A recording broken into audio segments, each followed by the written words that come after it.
I'd been gone for 2 months helping my brother on his cattle run across the state. When I finally drove back toward my ranch, I was excited to see home again.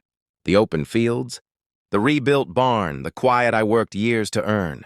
Instead, I arrived to find a bright orange HOA violation notice nailed to my front gate. Unauthorized structure.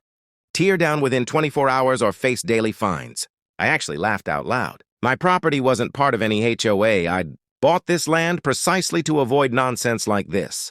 Just as I ripped the notice off, 3 HOA board members marched up my driveway, like they were staging a military operation. Karen, and the president, pointed at my barn.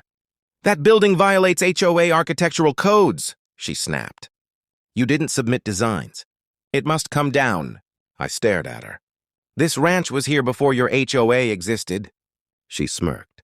"Maybe so. But according to community guidelines, all structures in a 1-mile radius fall under our authority." I raised a brow. "Show me that law." Her vice president held up a binder. Inside were fake regulations they had typed themselves. No county stamps, no signatures, no legitimacy. I decided not to argue. I simply walked them off my land and told them if they returned without permission, the sheriff would greet them instead of me. But the real surprise came when I checked my mail. Inside was a notice from the HOA requesting use of my back 5 acres, the same acres their neighborhood used as leased, land for their community parking and storage lots. They'd forgotten one crucial detail. I owned that land. They rented it from me, and the lease was month to month. The next morning, I sent the HOA a formal letter. Due to repeated harassment, unauthorized demands, and attempted enforcement on non-HOA property, your land lease is hereby renewed at a new rate, 10 times the previous amount.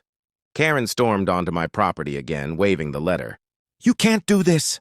"Yes," I said calmly, "I can. And if you don't agree, your entire HOA loses access to their parking lots, today." By noon, they signed the new contract, every page.